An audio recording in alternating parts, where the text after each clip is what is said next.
Hello, Top Fan Rivalry followers. It is Bill and Jackson. As you can tell, it's another weekly review. I know you guys are loving these. I know you're watching them. It's pretty awesome.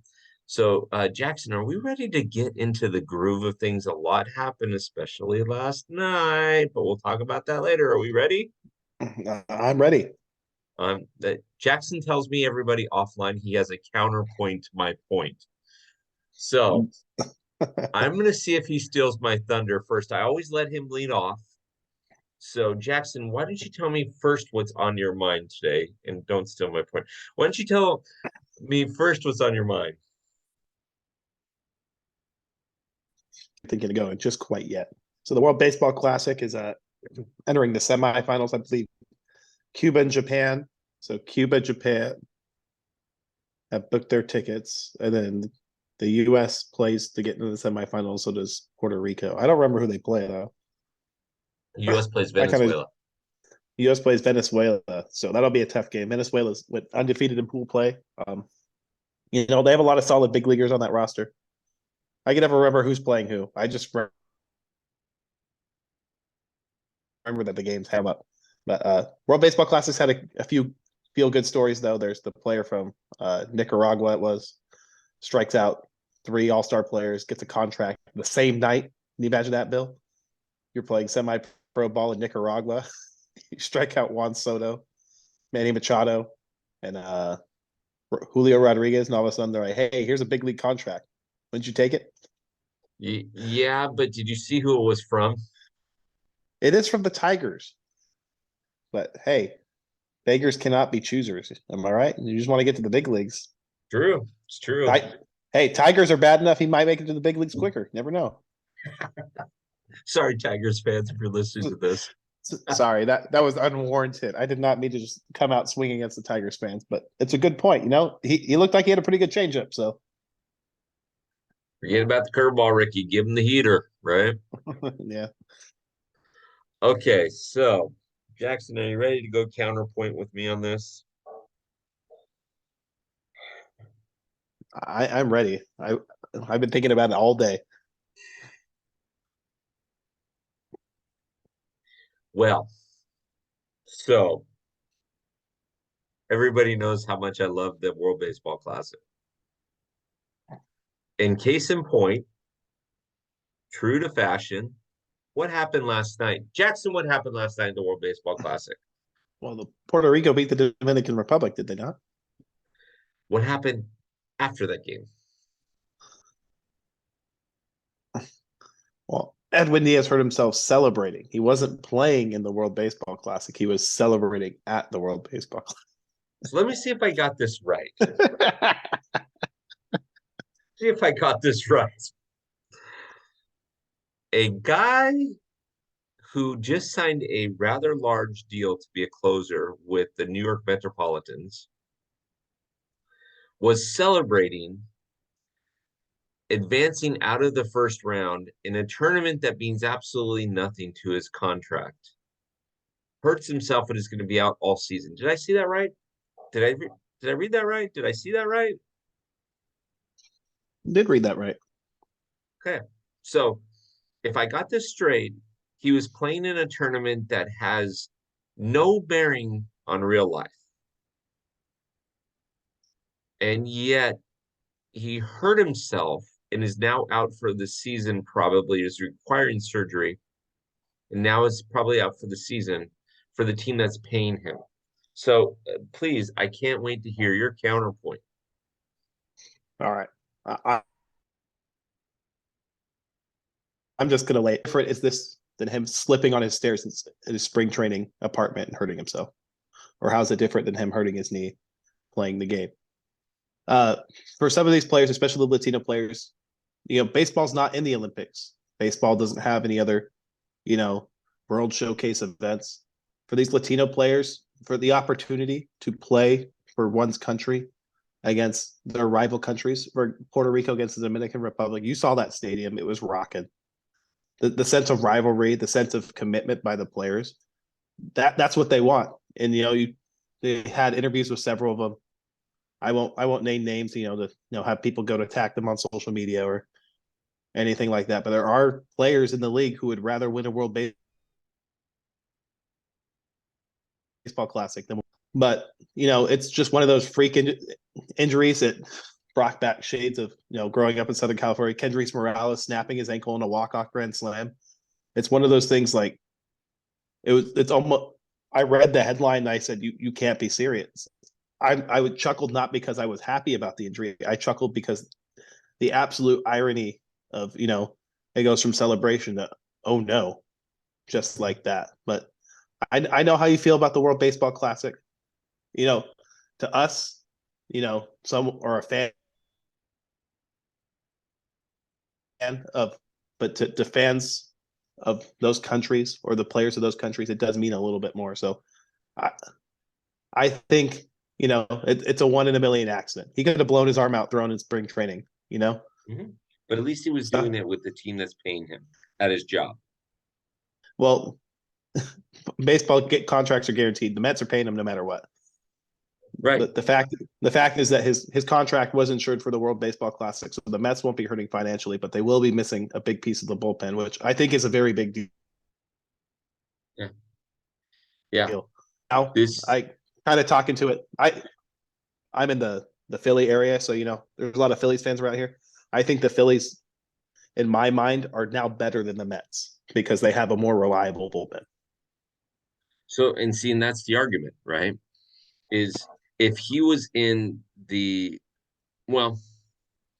I'll take that argument, then I'll take your counterpoint into play. Okay.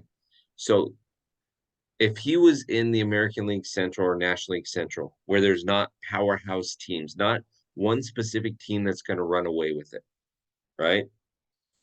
Then I would say, okay, we'll figure something out.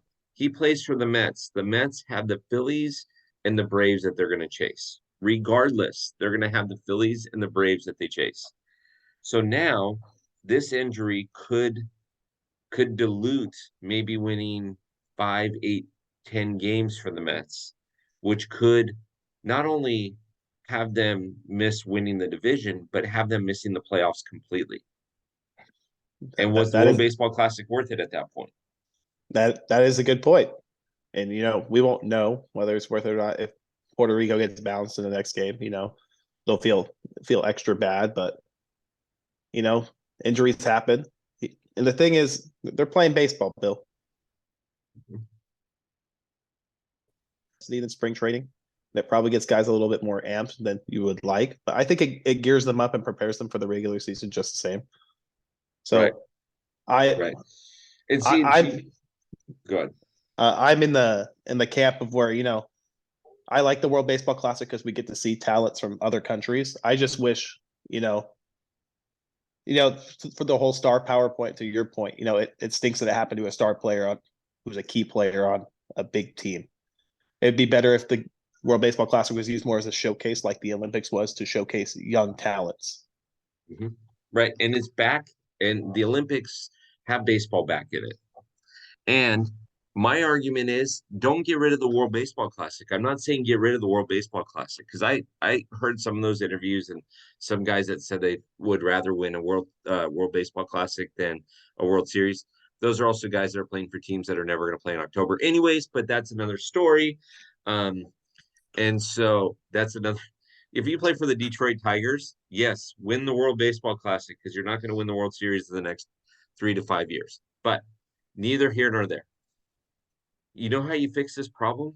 Jackson, how much fun would it be? How much fun would it be if the Braves, your team, drafted,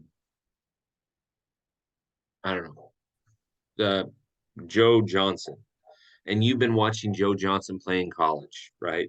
They drafted him. He's the number 1 draft pick, first round, 7th pick. Okay. Joe Jackson comes up, signs with the Braves. Guess what? Now he's going to play in the World Baseball Classic. Awesome. Now you get to let everybody in Atlanta see how good this guy really is. I don't say get rid of the World Baseball Classic, not in the least. I just say make it safer for the players. Now, mind you, let me throw a different wrinkle in this fire, right? What happens last night if that wasn't Edwin Diaz, but that was Shohei Ohtani? Because the MLB loves Shohei Ohtani. What happened to you? Uh, What do you do then?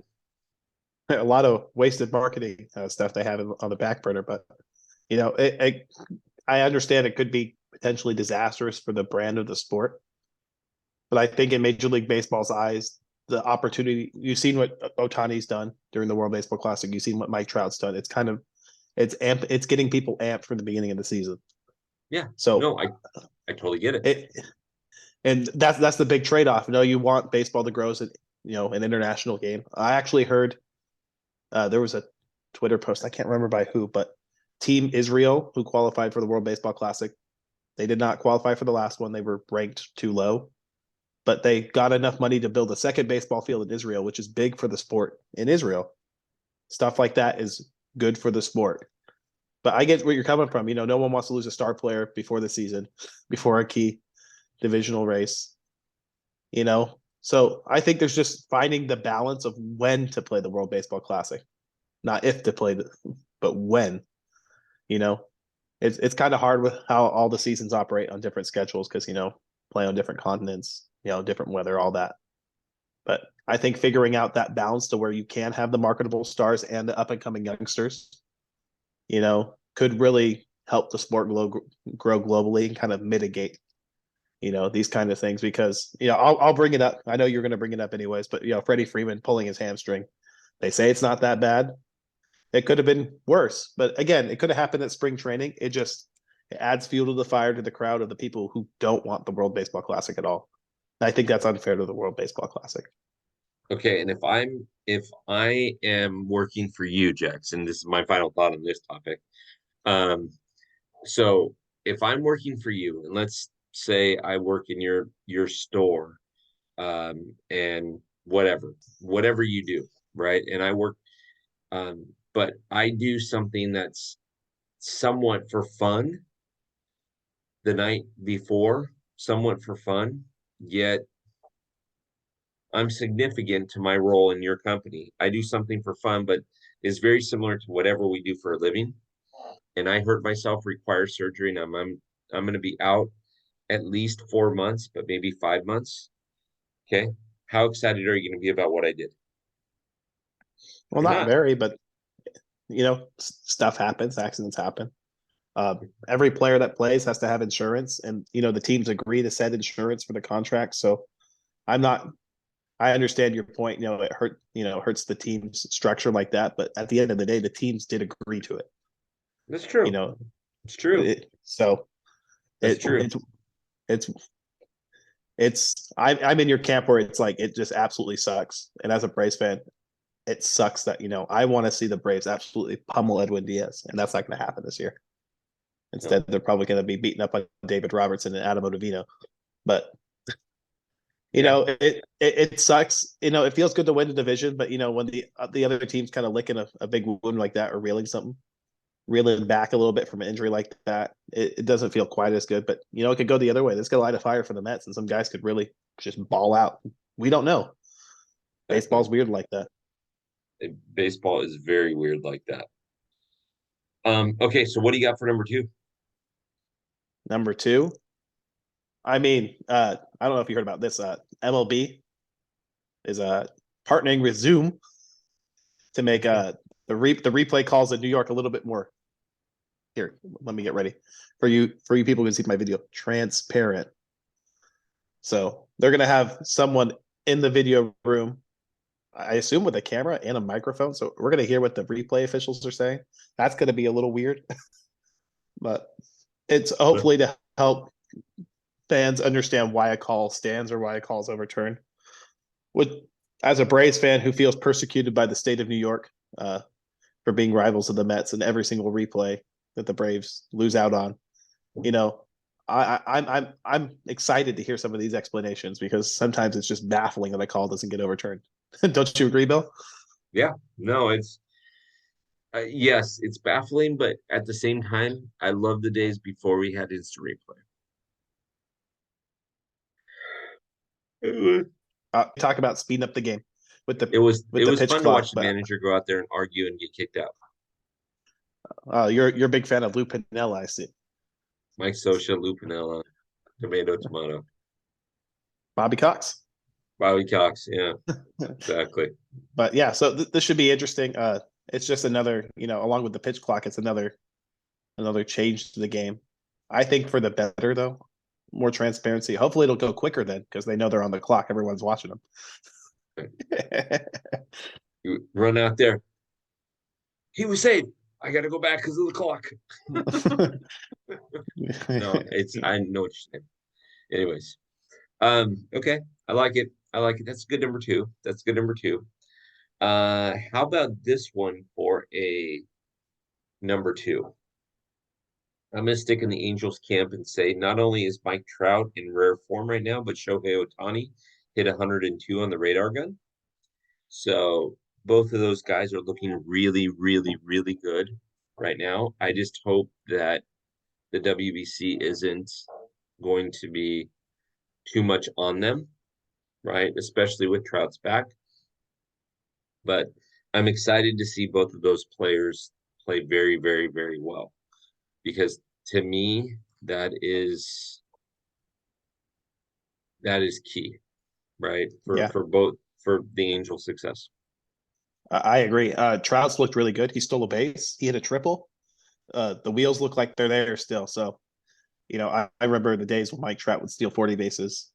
So yep. I say, let him run. That one time he broke his thumb, one of those freak injuries, just let him run. Let him win MVP. Let him go 50-50. I don't care. I'm all for the excitement. I'm all for, big flies, small ball, whatever it takes to score a run. So, and it's the bases are the size of a small child.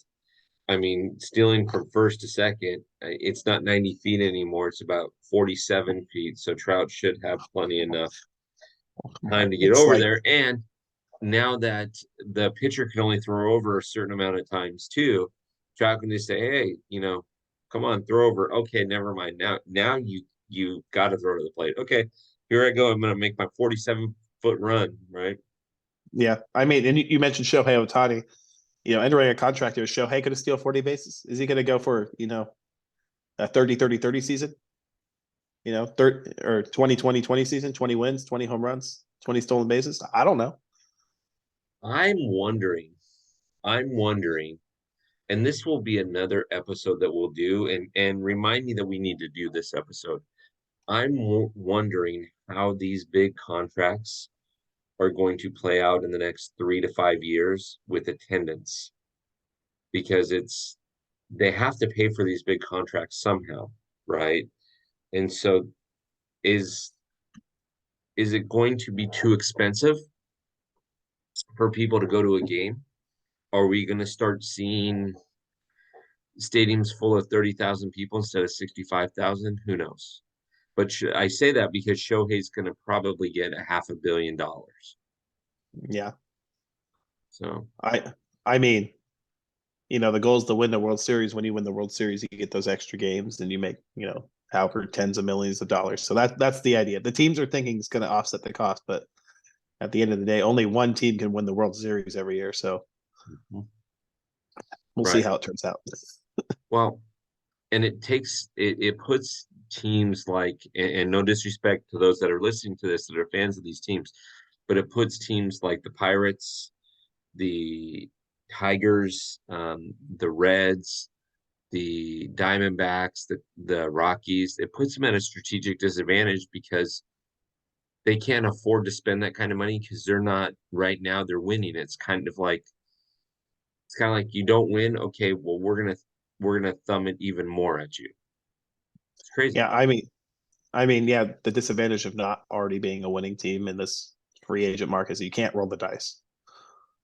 And you can't roll the dice and fail, I should say. If you roll the dice and you're successful, that's great. The problem is if you roll the dice and fail, like etc. The question becomes, how will we see teams spend? Well, will teams try to take more of the Tampa Bay approach, and build a bare bones roster and still compete? Or you'll still see teams try to take that mid-market approach, where they build up the prospect pool and then try to, pull in one or two expensive guys, maybe on short deals, but lots of money to try to, round the roster out. I don't know.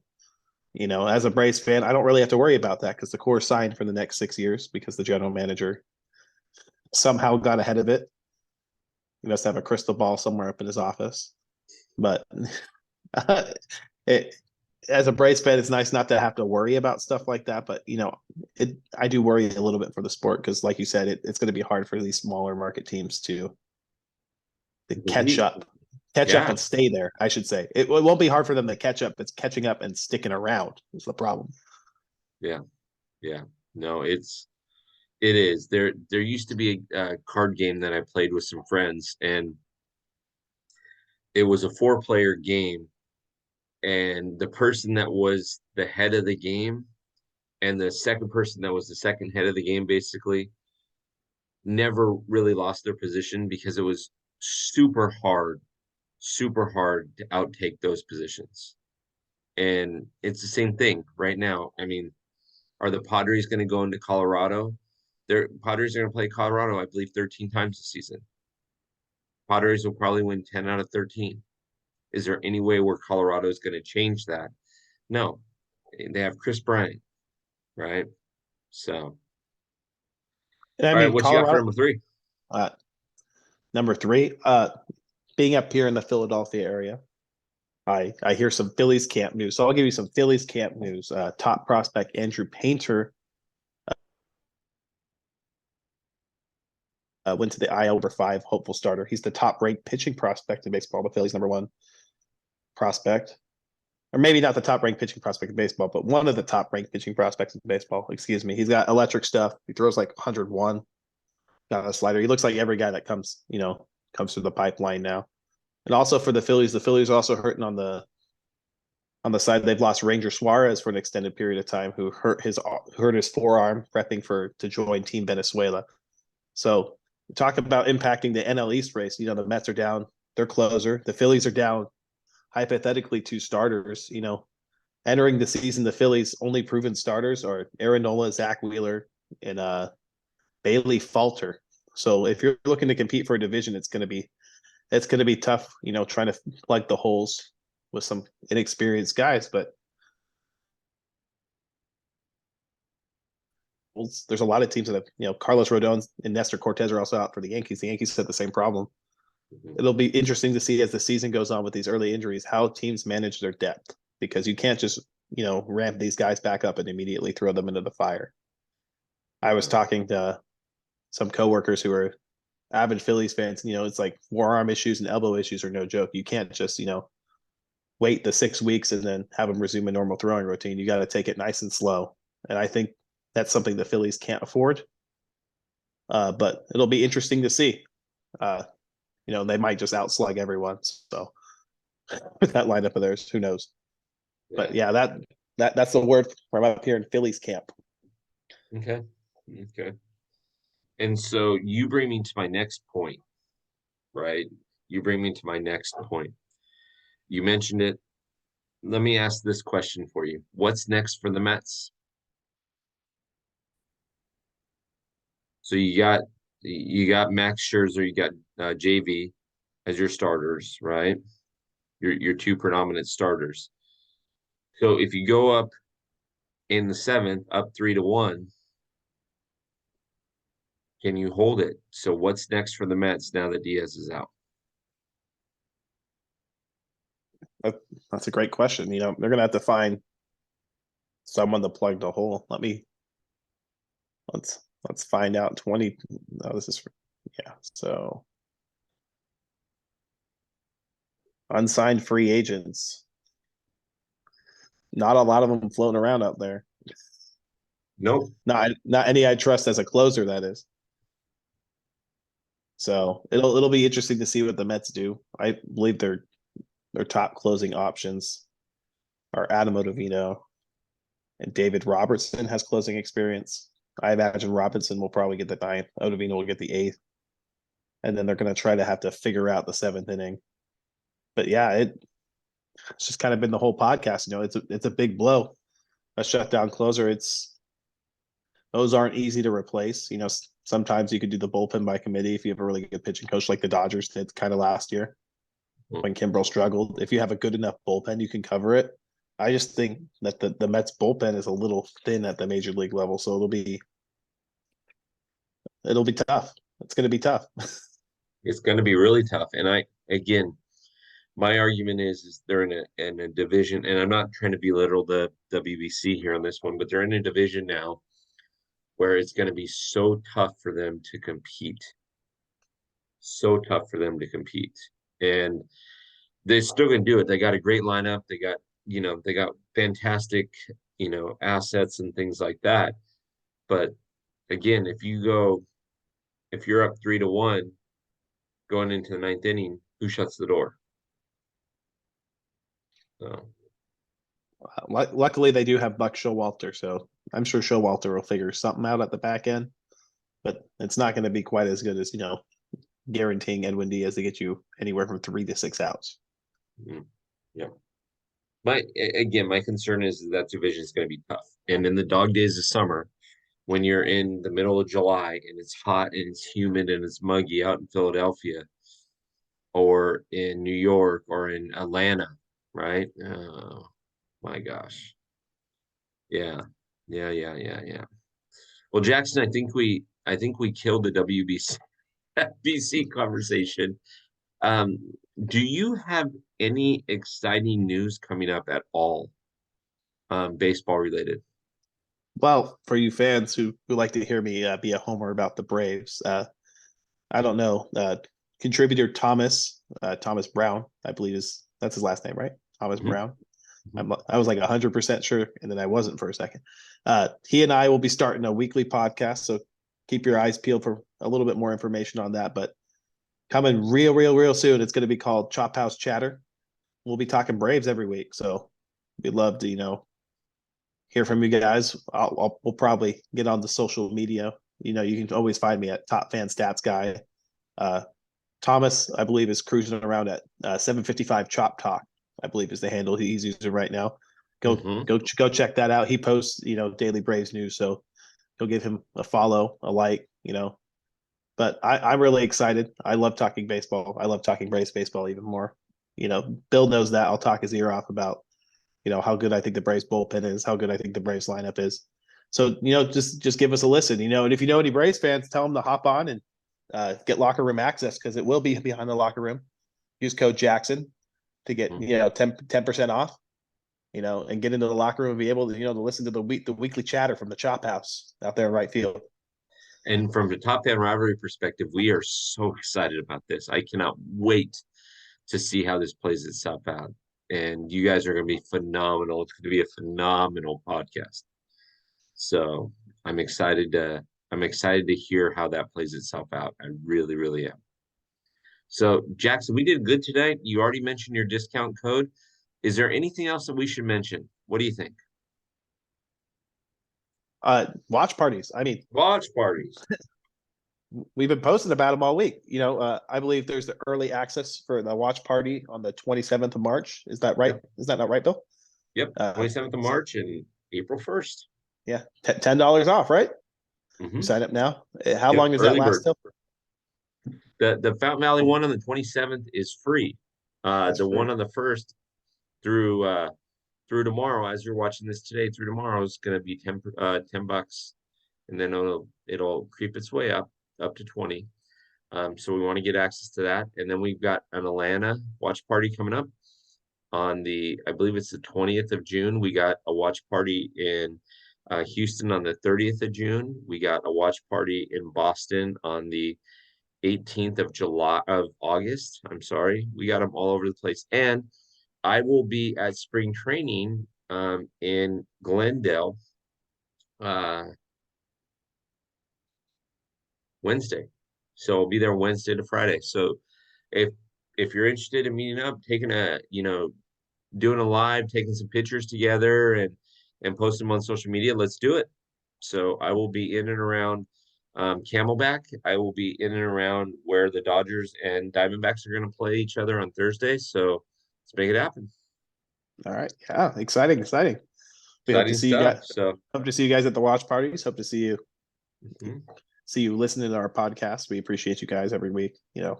We just love the opportunity to come talk baseball. But yeah, Come talk baseball. I love it. I love it. Well, thank you, Jackson. Let's go make it happen, and we got another week coming up, right?